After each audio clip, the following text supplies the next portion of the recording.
What's crack-a-lackin', you bad motherfuckers? We're back, and today we're talking about transfers. We're going to be talking about the big transfers, the big club signings that we have seen over the past few weeks, the big news, and the biggest news for everyone is Messi. Straight up, first thing we got to discuss is the biggest deal, the biggest word around town. It's Leo Messi leaving Barcelona. Club is confirmed. Messi's confirmed pretty much. His dad, his agents confirmed. He's gone. There's no way he's going back. It's just really crazy to think that the greatest player ever in my eyes is going to be leaving his boyhood club. You know, he's been there for 22 years, 22 damn near. years. That's insane to me. And it's sad to see the club run down and just ruined like it has been. And even though La Liga have these standards that they have now, that's not the reason why. It's Barcelona's fault. Yeah.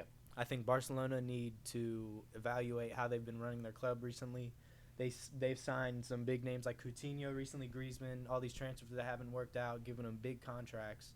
Yeah. And now that La Liga have these standards, it's like they're trying to point the finger at them. But it's honestly Barcelona's fault at the end of the day that this is happening.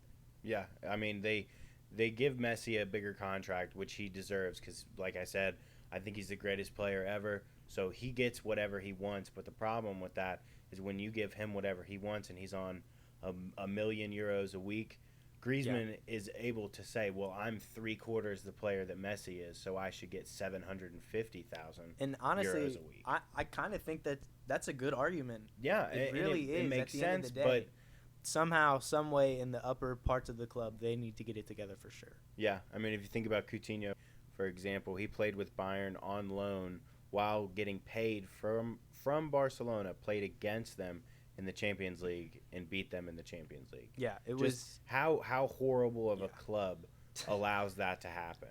One of the best players in the world playing against you and beating you. Yeah, it's just insane. Barcelona needed to get it together. Bottom line. Yeah.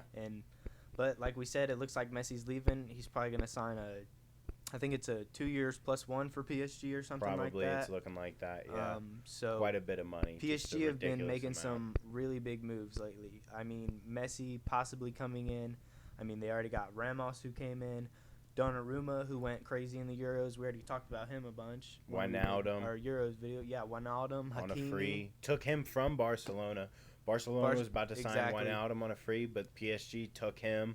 You know, they got a better project. Who knows? And it's probably a good thing Wijnaldum did choose PSG because look at where Barcelona are. They probably wouldn't even had the money. Imagine how Memphis and Aguero feel after signing.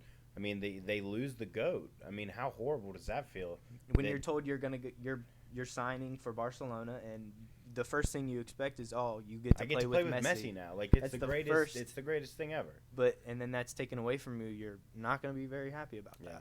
So, and with PSG, I mean, they also signed Hakimi. He's their only real big money signing. Everyone else has been on frees and stuff. You know, Ramos, Wijnaldum. But they are Donnarumma, big contracts. Messi. And Messi will be a pretty big contract still, even though it's a 2 year plus 1. But he'll also be the biggest generator PSG have ever had for revenue, even surpassing Neymar. Neymar is Neymar, but, you know, Messi's Messi. So the amount of money that comes with that is just ridiculous.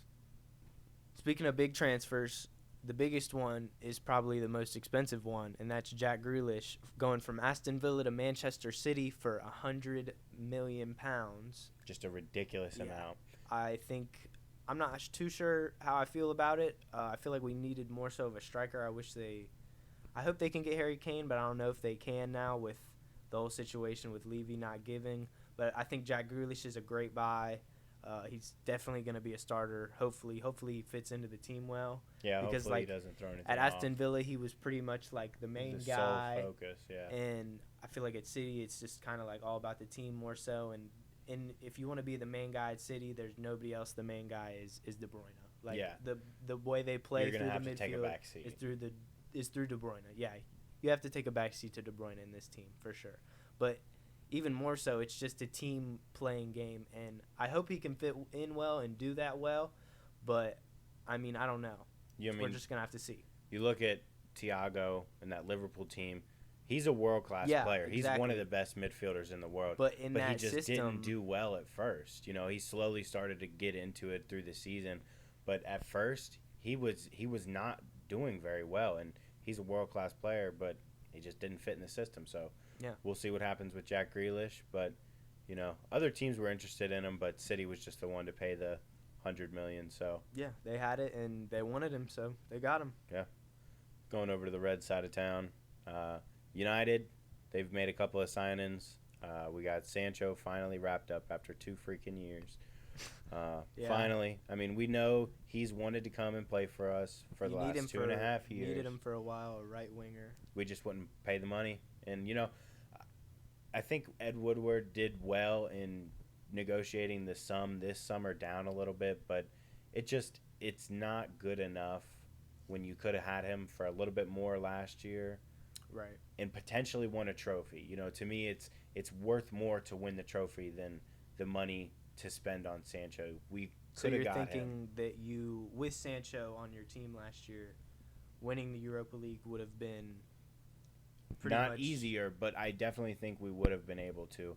I don't think it would have went to penalties. I don't think we would have had so much reliance on Marcus Rashford, and he would have been able to take a break from his injuries and get a rest. He fizzled out towards the end of the season, so there was just it was so needed a right winger. Yeah, definitely. Mason Greenwood's a striker. He's gonna have to develop into that out and out ball playing striker, but we'll see what happens with him. But Sancho definitely a big signing.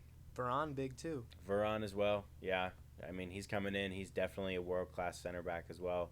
Only $40 million, but he's got 1 year on the contract. He's got it going on though, for sure. At Real Madrid, he won 4 Champions Leagues. Was it only 4? I thought it was. No, it was 4. 5? Okay, no, it was 4. 4 Champions Leagues, and he's been partnered with Sergio Ramos. But you can kind of see, I feel like Harry Maguire definitely has some experience to be able to not match his ability like Sergio Ramos, but the leadership and kind of the tenacity style. Yeah, he can play like that. The more aggressive. I think there'll be a really good partnership, even from looking from the other side. Yeah, sure. I agree. But, I still think that one of our biggest weaknesses is the CDM. We need somebody that can sit back and hold. Matic doesn't have the legs anymore. We need somebody. We've been linked to a couple people, Rodri's, Camavinga, Ruben Neves, 100%. Or not Rodri. I'm sorry. Saul Niguez, the other Atletico Madrid midfielder. Excuse me. Yeah, he's good. Saul and Camavinga seeming to be about $40 million. Neves also. I don't understand why more people aren't going for Ndidi like that. Like a guy like that, well, Ndidi the problem, in United, I think would be insane. Ndidi is my dream DM, but let's be honest, Leicester are no longer the selling club that they were. They're now buying other Premier League players and bringing them in and developing them. But I think Ndidi, you would have to literally put $120 million up for him, and we're never going to do that with our owners. So. He's a pipe dream. I wish, but I think Neves is a real possibility, and I would love to have Neves from Wolves. Yeah, 100%. Ruben Neves, he would be terrific. He's a really good option. Now he's not quite the fierce tackler that maybe we need, like the destroyer, like Conte, but he still can hold possession, sit back, offer more of a Michael Carrick role instead of like a Conte destroyer role. So. We'll see what happens if they can actually sign a midfielder, but so far, nothing. Moving a little bit lower down to the league, the London teams have been a little busy in this transfer window too. For sure. Both of them signed defenders. Ben White, 69 mil. Yeah. 69 expensive. Million from Brighton. I think pretty penny. He had one season in the Prem. One season in the Prem, yeah. He played with Brighton. Championship with Leeds. One season in the Prem.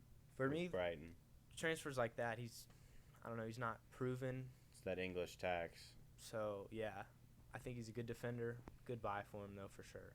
Yeah, the other side of London, Tottenham, they've signed Romero, center back from Atlanta, Argentinian, just won the Copa America with Messi. Yeah. Bright defender, 23. Bright future. I'd rather have him than Ben White for me. Yeah, honestly. I'd rather have him than Koundé for Chelsea. Yeah, I mean, especially the amount of money that Koundé is going to cost. Christian Romero was the cheapest one of the bunch at 55 million. I think Tottenham got a really good deal there for sure. Yeah. And then also Aston Villa do a lot of moves. Making their transfers for their Jack Grealish money, getting Bailey. Yeah. They already got Buendia before the Grealish transfer even happened well before. Yeah. So I'm thinking that they had an idea that maybe Buendia could play that type of role. Yeah, I think they always knew that Jack Grealish was leaving. But they signed Danny Ings. They signed Leon Bailey, Jamaican kid. He's really good. Making big signings for sure, especially for their club. They definitely used that money, I feel like, in a good strategic way to help improve the whole team. Yeah. For sure. Like the chairman and CEO, the head of the board, basically put a video out on Twitter talking about how they're trying to find these three guys, Buendia, Bailey, and Ings, that can replace what Jack Grealish did. Because he said no one player is going to replace Jack. No. Which is true. I mean, there's a reason he went for $100 million. And that's the reason why they spent the $100 million on decent players, and I think they'll compete for sure. I think they'll compete. Yeah. I don't think they'll compete for Champions League or anything like that, but I think they'll be a competitive team from last season, even without Jack Grealish. I don't know. Hopefully, all those players can come in and play well together. Yeah. But I think they'll be a good team for sure if they can get it down the way they want to and play the way they want to, as it looks on paper for sure. That's all we got for today. Those are most of the big transfers that have happened. If any other ones happen before the start of the season, maybe we'll update you once Messi finally confirms which team he's going to. Maybe if it's a shock and it's not PSG, we'll do a video. Maybe he's going back to Barcelona. Yeah, something crazy happens. We'll see. But we'll also be coming with a Premier League preview, season preview coming in the next couple of weeks. So look out for that, and we'll see you. See you.